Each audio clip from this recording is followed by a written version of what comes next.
Hello, welcome to Busboys and Poets live stream. We are happy to have you here. My name is Ashley Rame. I am the programs coordinator for Busboys and Poets Books. And thank you for tuning in to Busboys live stream to discuss the new book, The Answer Is You by Alex. We are very excited to see you, and I am going to give you just a quick breakdown of our introductions. Alex is the founding executive director of MIT Solve, and an initiative supporting social innovators globally and with a mission to solve world challenges. Throughout her career at MIT, the Clinton Global Initiatives, Save the Children, and more, she has met countless world leaders, CEOs, head of state, and Nobel Prize winners. Through this work, Alice has also found that, like these problem solvers, we all have a role to play in affecting change in big and small ways in our community, in taking action in injustice, and in living life full of impact. We also have in conversation tonight as well Dr. Kosar Hamari, known as Dr. Q, and he is the CEO of Scoliosis Surgery, and they are a native of Jordan, where they received their combined undergraduate and medical degree from the University of Jordan. Following that, they worked in international health, funding the Jordan chapter of Operation Smile. Thank you all for having us and being with us tonight. And without further ado, we are going to get right into our book discussion. Hi. Thank you so much, Ashley, and thank you to Busboys and Poets. It's lovely to be here virtually with all of you. Thank you guys for a great introduction. I'm so excited about this, and I've been looking forward to this, especially talking to my good friend Alex Amiel and discussing her amazing book. It's a book that's dear to my heart and that has inspired me in more than one ways. We'll get to that later on. But I want to start off with asking Alex to tell us a little about herself. Alex, you've written this wonderful book, but before we delve into the book, sometimes nice to get a background of the person.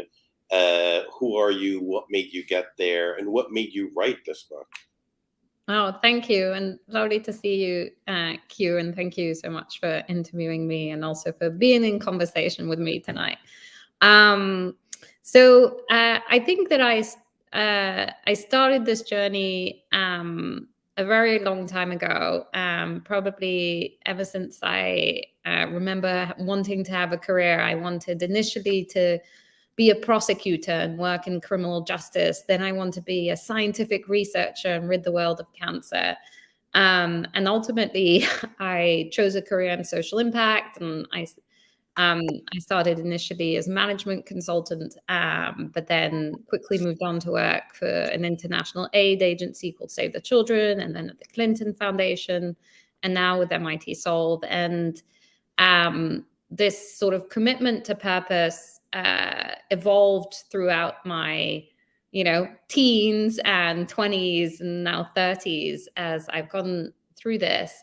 And I decided to write this book really for two reasons. One, because a lot of people, young people, students, recent graduates, interns, but also older people, lawyers midway through their careers, doctors midway through their careers, people nearing retirement were always asking me, wow, you're doing this great work.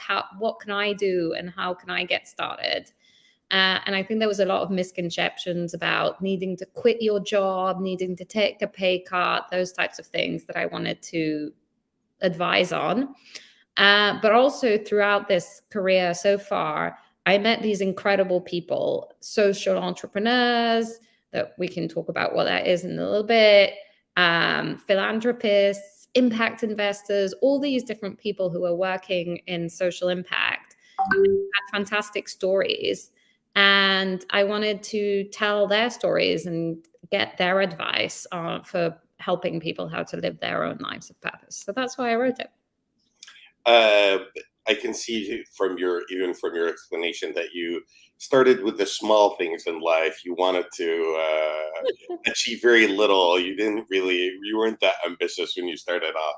And it's very inspiring to kind of allow people the tools to do have impact on the side as they continue their jobs.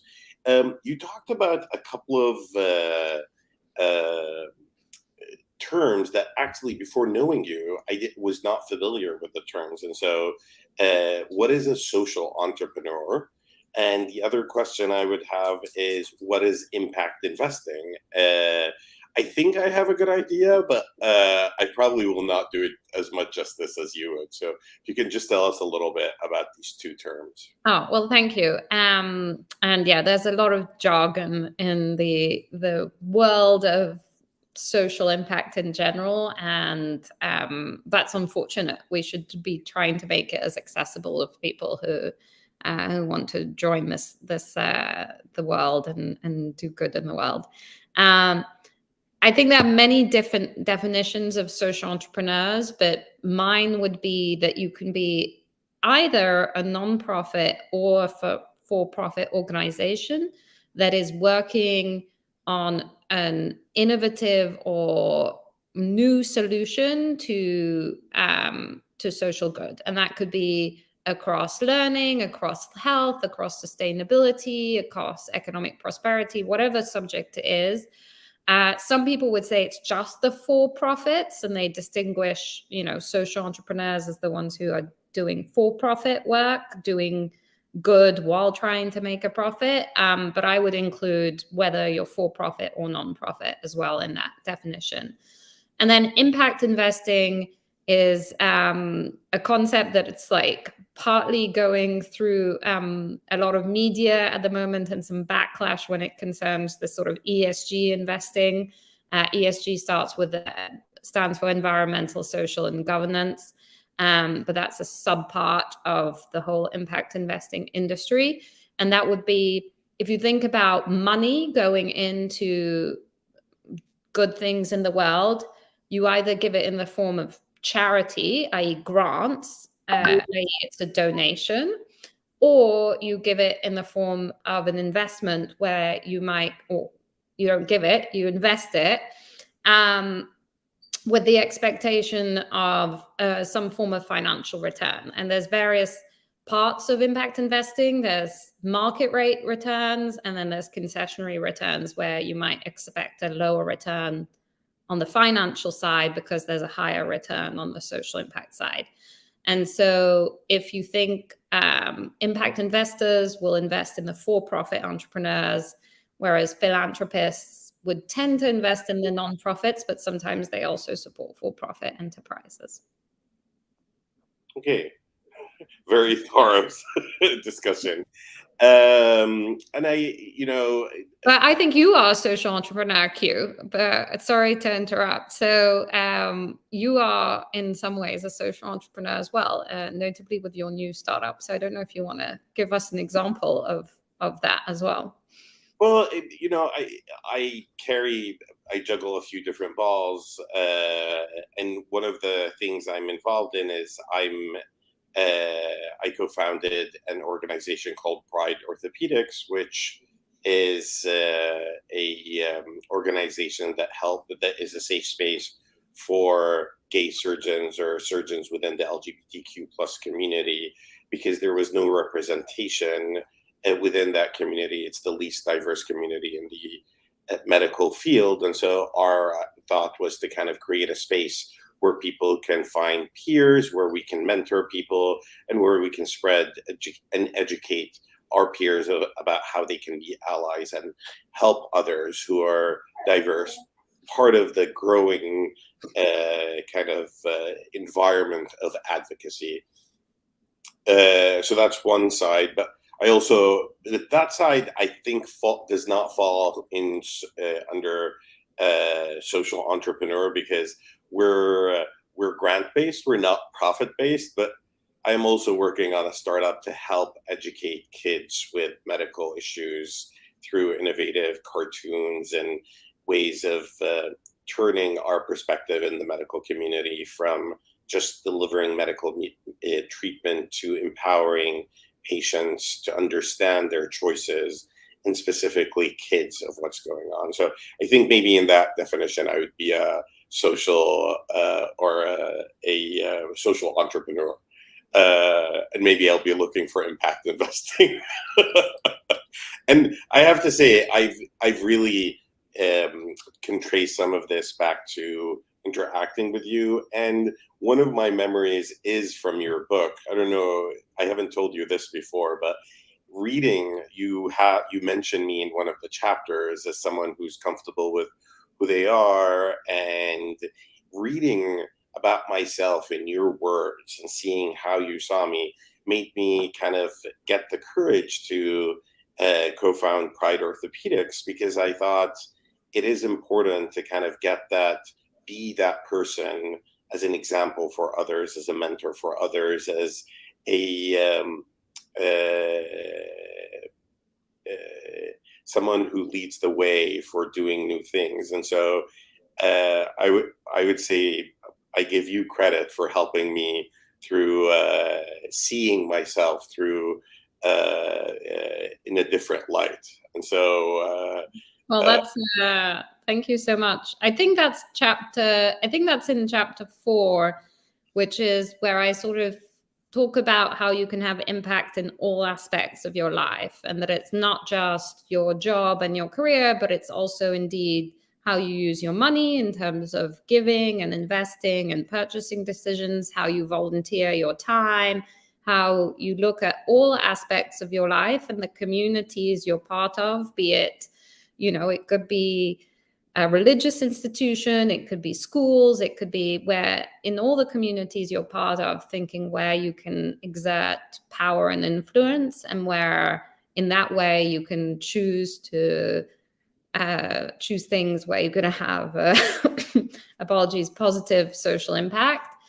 And so, I used your example to show that even though some people know you as a doctor and a pediatric spinal surgeon, other people know you as an artist and a curator and as a social entrepreneur, and that in that sense you in lots of different aspects of your life, you're doing good in different ways, and that everybody can, we're not just one thing, and we're not just part of one community. We're part of many, and in all of those aspects, one can think about the levers of impact we can hold. So, yes, you were a good example for my book. Thank you as well. Beautifully said. Beautifully said. So, I want us to do a little bit, kind of, if people want to know more, they'll have to buy the book from. We recommend independent bookstores like Busboys and Poets. But let me ask you, if someone is wondering, I have this job and I have all these ideas, I want to work on hunger in the world and solve world peace, and all, like, they have big ideas. What's their first step? What do you recommend, kind of like the recipe of, like, how do you get from thinking to maybe starting to begin your journey towards where you want to be in impacting this world in a positive way? So yes, I would start with my book, but in my book, chapter 1 is called "Reveal Your Superpowers." And it starts, in fact, not with my words, but from a quote from the Persian poet Rumi, which I guess is apropos in the current context. And I'm going to probably not get the quote quite right, but he said a very long time ago, "Yesterday I was young, I wanted to change the world. Today I'm wise, and so I'm seeking to change myself." And so with inspiration from that quote, which for me is really just a quote I keep coming back to in my life, I think. I say, don't start with the solution. Don't start with the glitzy technology or the startup you're going to found or even the organization you're going to join. Start by looking into yourself and think about your superpowers. And by that, I mean, what makes you unique? What are your skills, your experience, your expertise? But also, the good and the bad things, the trauma that you carry with you, the stories of your grandfather and the story of your families and communities and everything like that, and what makes you unique to you, and what do you have to offer before thinking about what the solution is. What can you bring to the problem solving table? And really be honest with yourself about, there's a lot of things that you may not realize make you quite unique and make you quite, but it's, and that again, that's the idea of also not quitting. You're a lawyer, or you're a doctor, or you're a chef, or you're a filmmaker. You don't need to go and take away all these skills, and those are things you can contribute, and we need everyone to get involved. So that's sort of the first thing. And then, in chapter 2, I talk about thinking through the problems, again, not thinking through the solutions, but really going deep into the problems of this world, whether it's at a community level or at a global level, and thinking about what resonates with you. And it might not be that it's something directly affecting you or your family or your community, but something that really resonates with you in the sense that you can go and spend many years or potentially a lifetime working on these problems. And for me, it's about equality of opportunity, for example. And then at the intersection, ideally, of your superpowers and where your unique gifts lie and big problems of this world lies your purpose, basically, when you put those two together.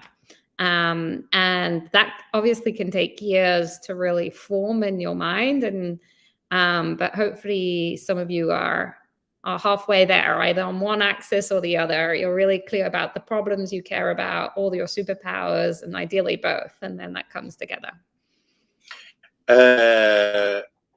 It's fantastic. I'd like to make it a more practical solution and more not just theoretical. So I'm going to turn it back to you and say, what is your superpower? I think my superpower has evolved over the years, but I think it's about,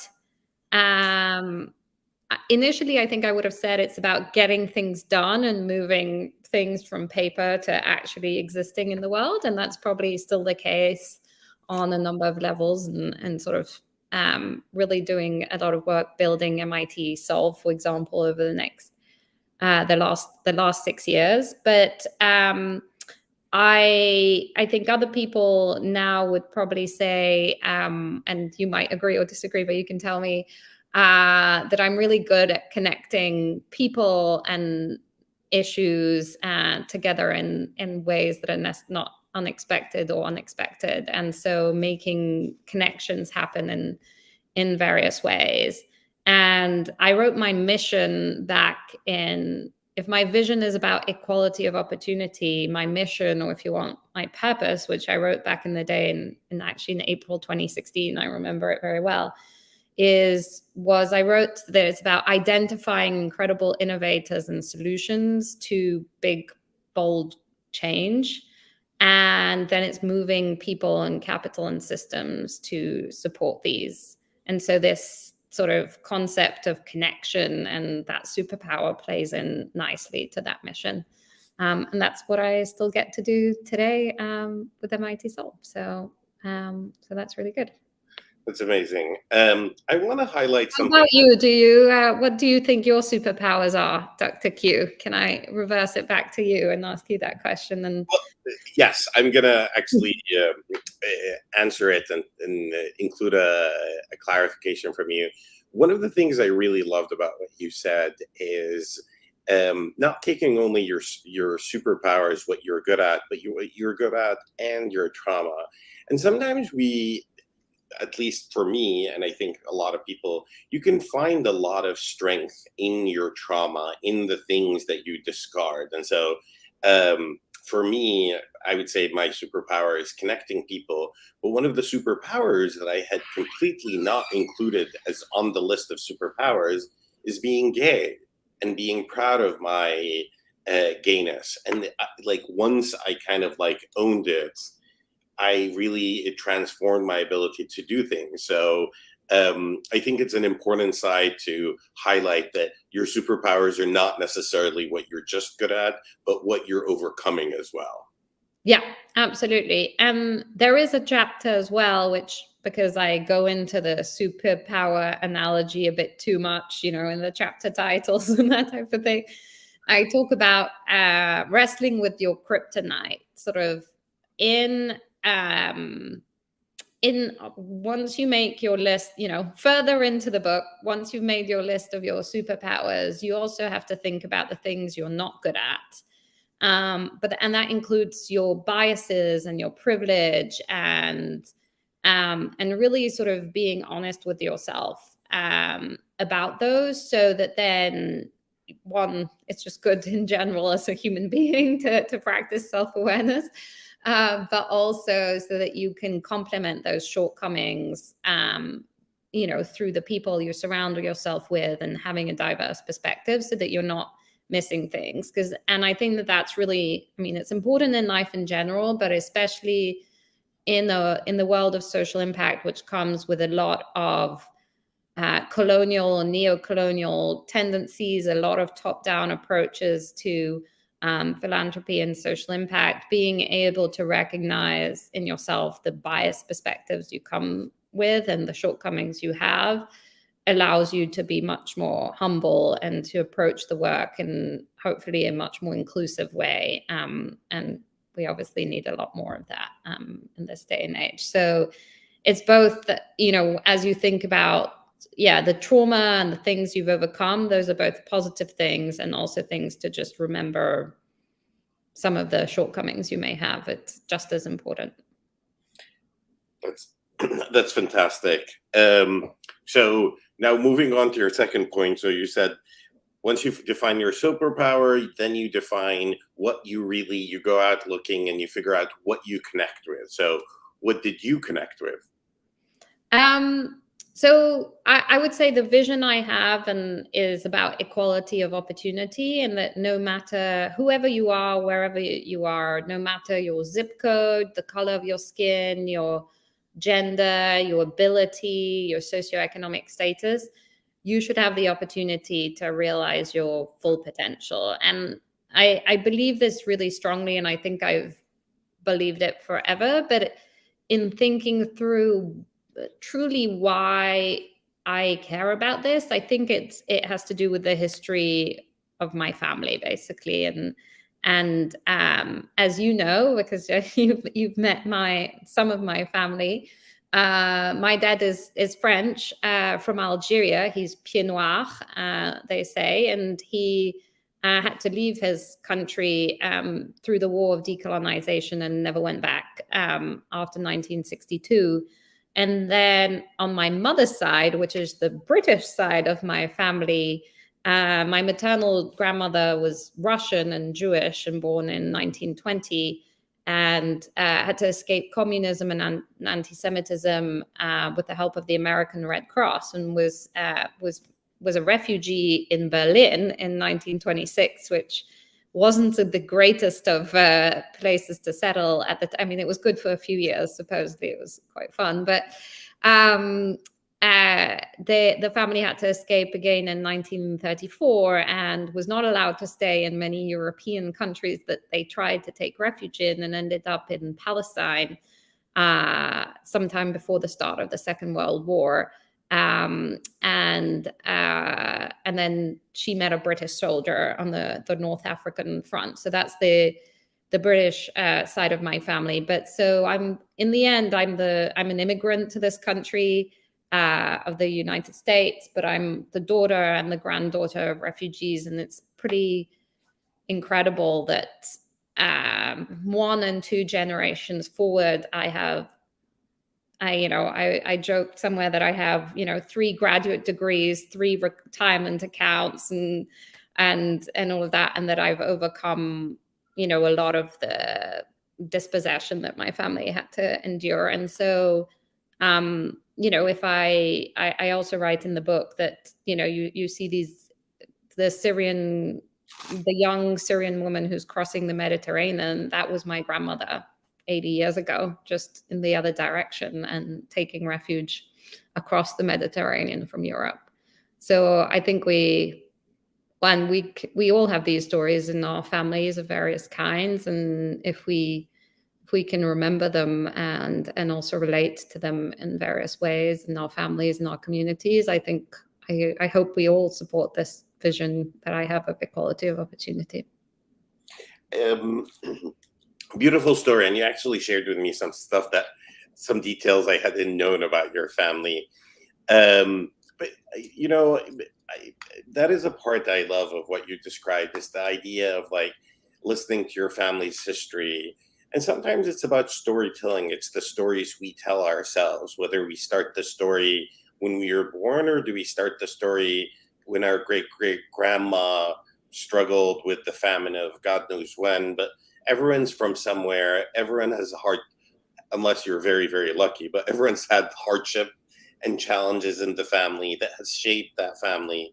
And kind of connecting with that past and figuring out what resonates with you in your past to go into your future can be a very powerful story to tell yourself and eventually others as well. Okay. What about you? And we talked a little bit about your superpowers. What is the problem? I know some of it, but in your own words, what is the problem you're looking to solve, and with one of your startups? Well, I think my overarching problem that I like to solve is connecting people to information, connecting people to each other, connecting people to form communities. We tend to want to become communities, find communities, and seek refuge in communities. And actually, that's the origin of discrimination, is because people want to find people who are similar to themselves. That's where we get that gene of hunkering down with people like us. But if we brighten the focus a little and look at different things, how we're similar, we can find a way of connecting rather than isolating each other. And I think part of it is through a bridge of community. For the that's my LGBTQ advocacy side. My startup side is education and I would say fun and learning, because I really gravitate towards kids. They are such a happiness-inducing force in our lives. If you're miserable and you hear a child giggle, it will always bring you into a happy place. And they have a right, or we owe them a right to explain things to them, to give them the power to understand what is going on in life. And the more power you give them, the more empowered they are, the more they understand, and the less trauma any medical intervention can be there. And so I'm trying to solve connecting them to the information they need on a level that they need. And the fun part is, if you can get the kids to understand, you get a bonus that most parents will understand if you explain things to a child level of knowing. And I actually have traced a lot of it, kind of like I tell my story through my family lens, through my dad struggling, being a political prisoner, being smuggled to Egypt to study, getting himself to England, to Cambridge for his graduate degree, and then rising in his career, becoming a scholar. And that inspires me to, a little bit of a hiccup, a little bit of a challenge whenever I would tell him, and he would say, doesn't matter, just keep climbing, just keep overcoming it. I think you talk a little about, there's a part that we both tend to do, which is like, we tend to present the successful, placid face of like, hey, things are good. But I think what's behind the lines is between if you're doing chapter 1, chapter 2, chapter 3, there's a lot of emotional anguish. There's a lot of thinking. There's a lot of self-examination. There's a lot of hard moments before you get to the promised land, or you get to the a successful enough place for you. I want to switch it around to you and say, what were your challenges in this phase of your career and in writing the book, and how did you overcome them? I think I'm still overcoming some of those challenges overall, but and The last chapter of the book is about the importance of investing in yourself and taking time for people who really care about purpose. I think the work feels never done, and like we're never good enough, and we don't always know if we're having an impact or not, and whether or not it's, if we're having really deep impact with a few people, such as what you do as a doctor, then we feel we're not having a broad enough impact with enough people. But then if you have a broad impact, you don't always feel like it's deep enough. So there's a tendency, or at least I'll speak for me personally, as well as a sort of recovering perfectionist, to think that, the work's never done, and to exhaust ourselves and to work. So notably, fortunately or unfortunately, I decided to write a book during the pandemic while maintaining a full-time job. And I think in hindsight, that was a little bit, that was a lot for me. And it was pretty exhausting. And so I think chapter 9, which is all about the good things you should do to create boundaries and meditate and be healthy, I was writing it for myself more than anything else. And I was writing it as trying to figure out the recipe of things, so that I also remembered to take care of myself as I was, as I've been working. So I'm still learning, I would say, on that front. That line really resonates with me as well, and is beautiful. It's like sometimes some of our best self-development happens when we're trying to help others. Like, you're trying to write this book to help others, but in writing it, you are also helping yourself. Yes. And I think anyone who's ever written a book probably would tell you that, that in the end, they wrote it as much as they're writing it for others, and hopefully because other people will read it and feel inspired. And a lot of it is also about, making sense of things for yourself, first and foremost, which is, it's a rare privilege to be able to do that. So. Okay, going back to our stepwise fashion. So, okay, Alex, I reflected, I kind of figured out my superpower, and I know what I want to work on, and the intersection, I think I have a clear idea. So now what do I do? Do I quit my job? Do I go become an intern at Médecins Sans Frontières? What is your what is the next baby step to do after I've done some of this mental work? I mean, I'm not going to say, if people don't quit your job because you want to go have an impact, I would say. And at the same time, if you want to quit your job because you hate being a lawyer, or you hate being a chef, or you hate your job, or whatever, life is too short. If you're not happy where you are and you don't think this is your life's work, then do quit your job. So as much as I say, don't quit your job, you don't need to quit your job to have an impact. I also don't want to say, like, you have to stay, life is too short to stay in things that don't make us happy or don't have a purpose in that way either. But what I advise, which is chapter 5, is really, two things. First, this idea, and this is is really thinking of your life in all its different components. So think your career and your job as one of them. Obviously, that occupies a lot of your waking hours, but there's lots of other waking hours still available.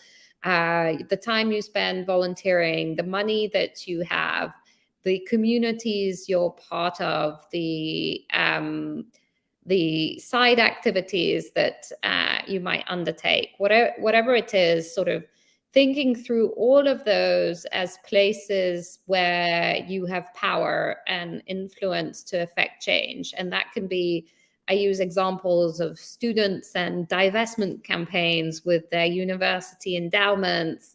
The same can be said of religious institutions and their endowments and other things.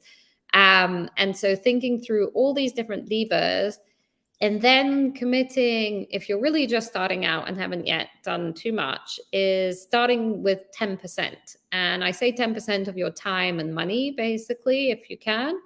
And that's carving out, a Saturday afternoon and a few evenings, if it's not part of your day job, or it's carving out as part of your day job a time where you can really dedicate to sort of really working on impactful initiatives within that. And the money doesn't have to be, now there are many religions who say you should give 10% of your income to charity. So that's, this has existed for thousands of years. I'm not inventing anything new there. But it could be, I say, it doesn't always have to be, giving necessarily. It can also be what you're investing in or the purchasing decisions that you make, notably purchasing less is probably one of the best things you can do environment-wise. And so starting with that is manageable. And as you do that, you'll learn a ton. You'll meet people in that space. You'll, through volunteering, through there are ways of doing giving circles, for example, that I talk about, where you can, instead of just writing a few checks to your, alma mater or that type of thing, like join a giving circle and think, learn about all the nonprofits in your community or in your area. And through that, I use several examples, but one of them, Isis Booz, who's actually based in DC, and she's a lawyer, and initially she was volunteering her time with social enterprises who needed contract advice and legal advice while holding down a day job. And then at some point she really wanted to be more purposeful in her life. She'd switched to working for like a big foundation or a big charity, but in the end was still a little bit frustrated about sort of the big institution. And then actually the perfect sort of job ended up in her life, where now she's the executive director of the Lex Mundi Pro Bono Foundation, which is about getting pro bono lawyers supporting nonprofits and social enterprises. But really it's starting out as her doing this on the side as a volunteer activity. And then it just sort of grew and grew and grew. And now that is her career and her job. And, for some of you that could be the case. And for some of you will be 10%, 15%, 20% as you go. That's amazing. And I also, one of the things that really deeply resonates with what you said is the communities. As you become part of those communities, as you meet the people, you yourself will change, the connection you have will change, and then you might slightly change your perspective, or maybe this is not exactly what you want to do, but the power of that community is sometimes very, very helpful. Can you talk about, for you, what has that community been during that journey? What are some of those aspects in your own life? I'm specifically interested in the community part. Yeah, absolutely. And I think this idea of community is also important to, right, not reinvent the wheel and not just go off and like fall in love with some technology or some solution, but really, as you get to know a problem, you get to know the people who are already working on this issue and who are passionate about it and things like that. And you can see what's already out there, and either if there's something that that you think you can lend your skills to, rather than reinventing it, join what's already out there, or at least understand more what the problem is and why there are gaps and why it still hasn't been solved, and then your solution can be better aligned. So this idea of community of learning, or having this community, is really important for your learning, and then for finding co-travelers and people that will help you along the way. I think for me, there's a lot of different communities that I've had the privilege of being part of, and these 21 social entrepreneurs and change makers and philanthropists that I've interviewed throughout the book are some of my community, and they're that's it's been pretty amazing to see the diversity of their stories and the people out there who are choosing, to really devote their lives to solving some of the world's most intractable challenges. And that can be, that it's so inspiring to see their stories. And that's everything from people whose daughter, like Carlos, who's Brazilian and whose daughter had cerebral palsy when she was born, and who was an engineer, and in the end basically completely changed his life to be able. Initially it was about solving the problem for his daughter, who couldn't communicate and couldn't learn, because she was largely nonverbal. But then in trying to solve that problem, he created a software called LiveOx, which is available to lots of people with nonverbal disabilities, and essentially allows them to communicate with a tablet, $100 sort of Amazon tablet. And the previous type of software was what you might remember Stephen Hawking would use, and that wasn't available in Brazilian Portuguese, and it costs tens of thousands of dollars. So, nobody would build it for his daughter. And so in the end, he built it himself. And in doing that, he built it for thousands of other people who also have nonverbal disabilities. And so those are the people who keep me going and keep me inspired, and are the community that I want more of. And there's a couple of questions from the chat as well. I see. If we want to, yeah, and thank you for highlighting it.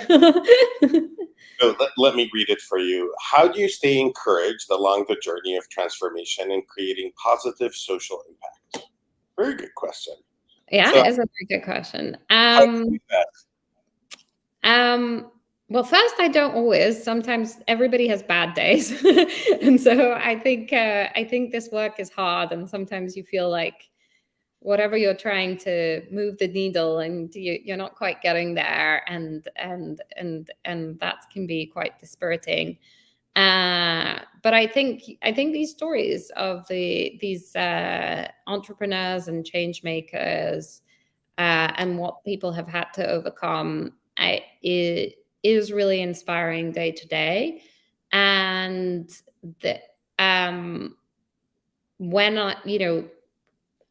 often what I hear, certainly at Solve, is we'll make these introductions to maybe different donors or potential funders and investors, or a mentor or a coach. And we've made these introductions, and then 6 months or not hear anything. But then 6 months or 9 months or even 2 years later, I'll see them again at an event or on a Zoom call, whatever it is.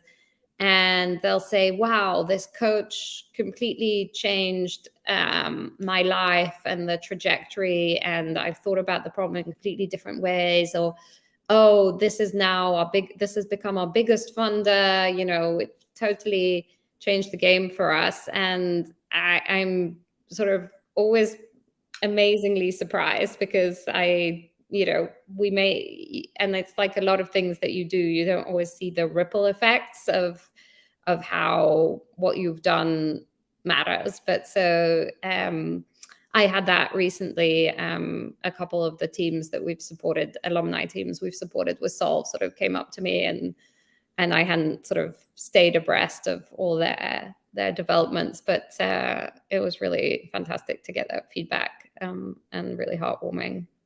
But yeah. Next question is, did you learn anything new about yourself while writing the book?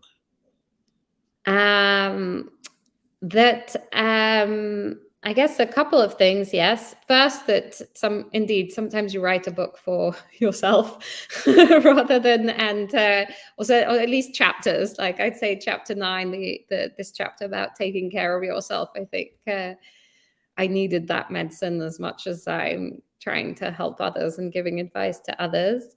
And then I think that I love writing, that I had forgotten. As an executive director, I I don't get to spend a lot of time, as much time as I want, sort of interviewing people and hearing their stories, writing their stories and writing my thoughts in this.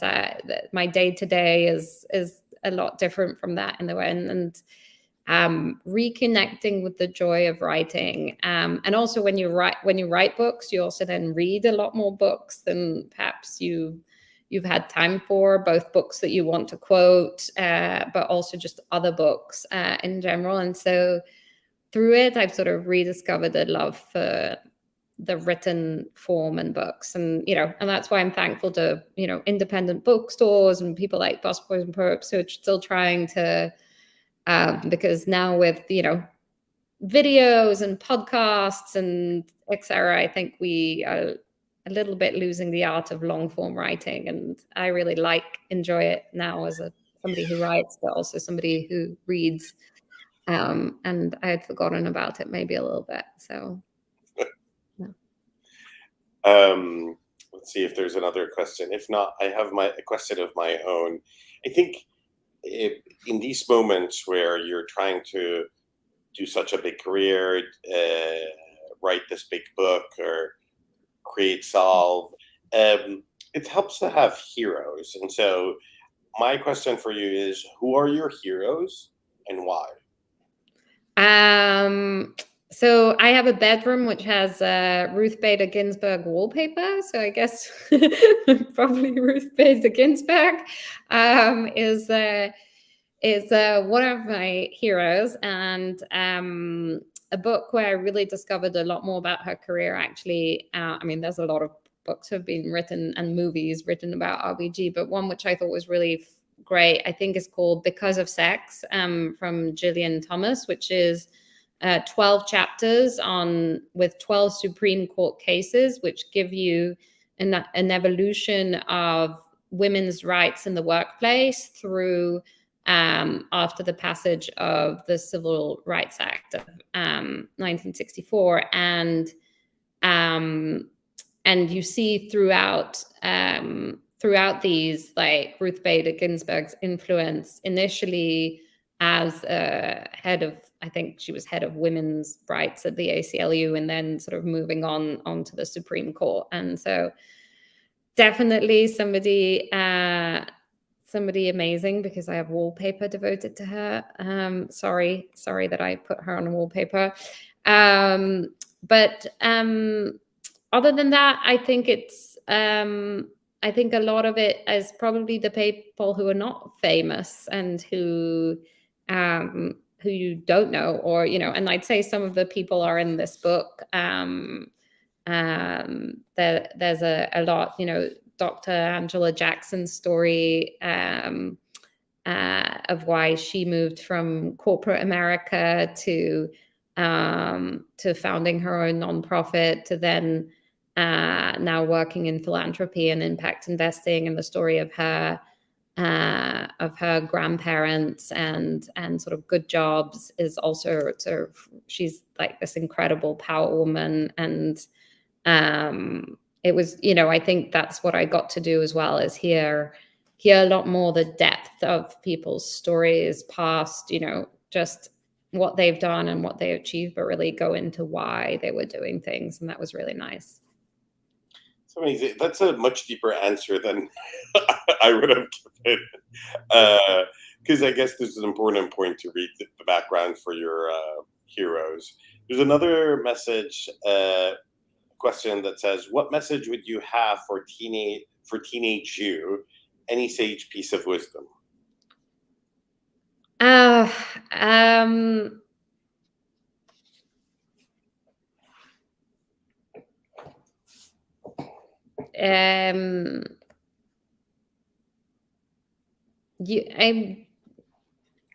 do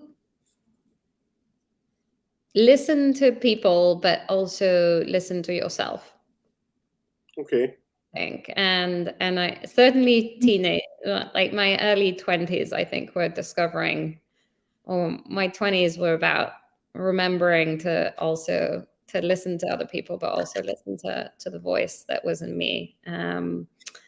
So, and I think that there's, for any other teenagers out there, I think in general, it's, I think, and I'm so impressed with Gen Z and its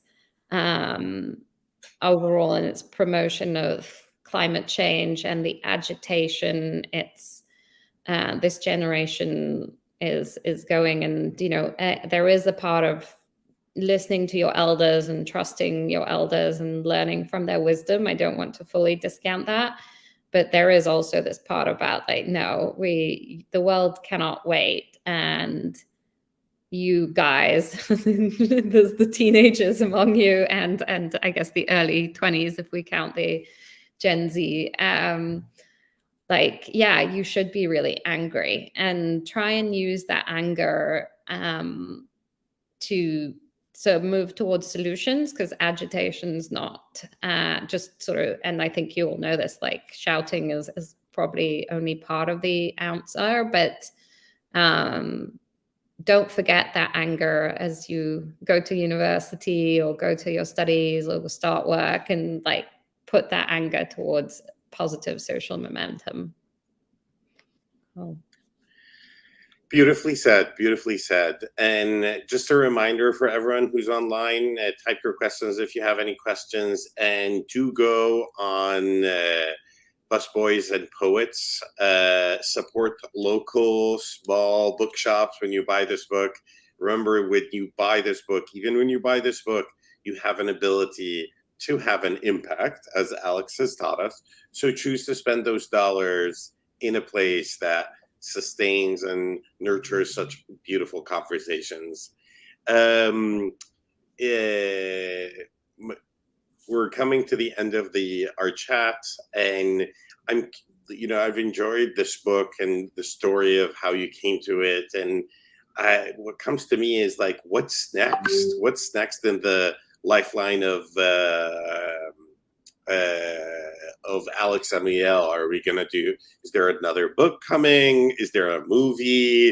Are we gonna do a play? I'm open to all ideas. I'm open to all ideas. If there are people who want to make movies, let me know. But that jokes aside, a couple of things. I think that there are more conversations, I think, on this book that I'm happy to have. If people want to reach out to me, I have a number of people who are teaching courses or have sort of communities of students who've been reaching out to me and I'm always happy to come chat to about the book and the messages of the book and things like that, first of all. So that's really, really lovely. There is a documentary at some point coming out about Solve and about some of the social entrepreneurs, 3 of our Solver teams that have been featured, which will be coming out in sometime next year, I think. So there is a movie kind of, but it's about my work at MIT Solve more specifically. And regarding that, we will be launching our 2023 global challenges for anybody who's interested in early 2023. So do get in touch with that.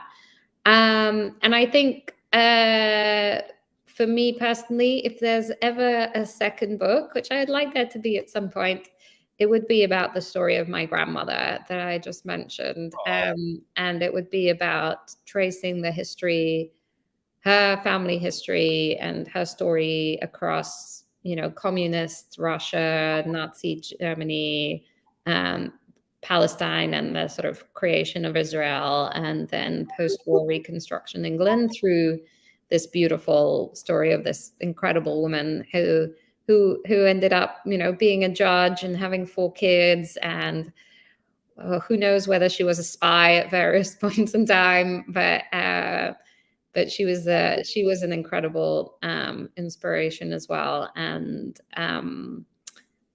so, yeah, if there's a second book, it'll be much more about personal, I think. So, yeah. It's awesome. Okay, I think we have time for one more question, which is I wonder if we can flash this on the screen. And it says, is there anything you've done that has really blown you away by its impact? What went into that?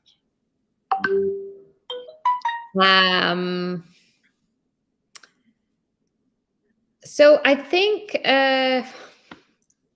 I'll talk, even though I'll talk about the story, Amanda's story, which in the book is outside of the chapters. And because it's such a good, I mean, it's such a powerful story and it has such a strong narrative arc, I sort of decided to put it throughout the book so that you can that you want to follow along as you go and find out what happens.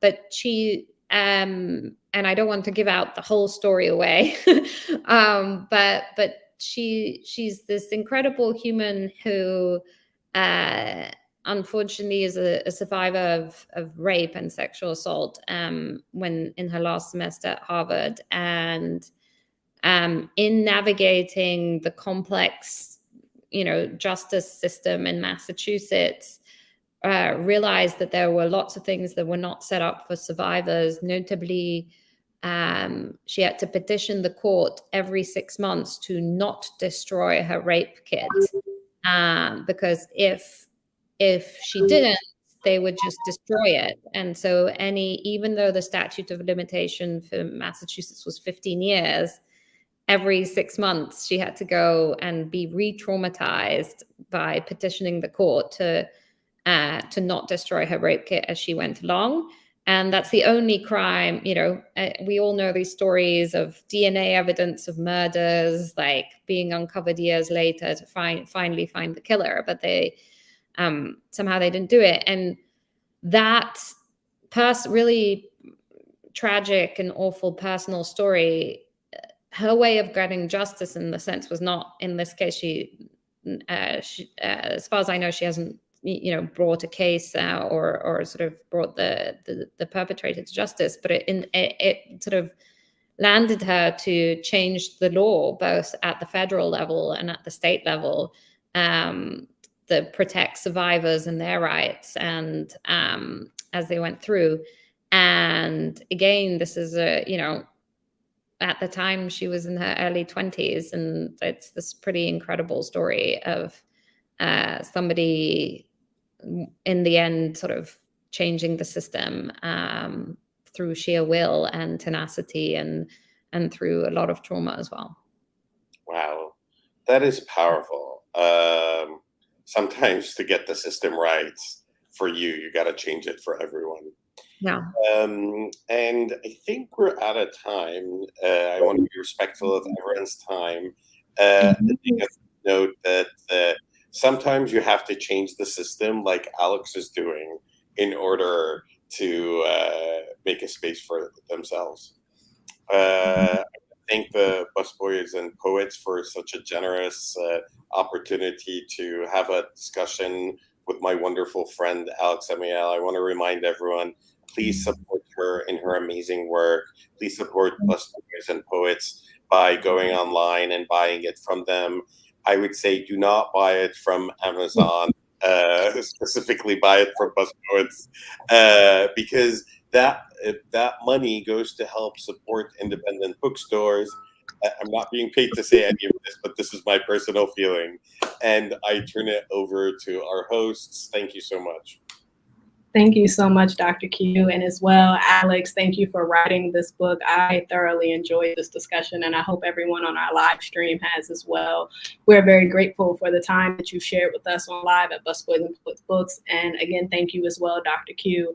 And thank you to those of you who have tuned in through Facebook and YouTube. We have enjoyed tonight's discussion. And also, like Dr. Q said, support us here at Busboys and Poets, and bookshop.org/Busboys and Poets Books will deliver it right to your door. And we appreciate you for being here and your support. And until next time, peace and love.